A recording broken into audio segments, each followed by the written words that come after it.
work I'm standing in front of is very special because I managed to persuade Lady Mottley, the mother of the Prime Minister, who is indeed a Caribbean lady.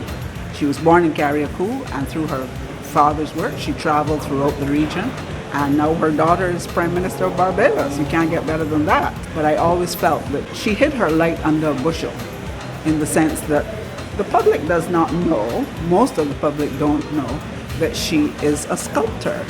And she started working in her sculpture many years ago. She would go every summer to do workshops in Mexico, and she learned quite a lot, and she's produced all these marvelous works.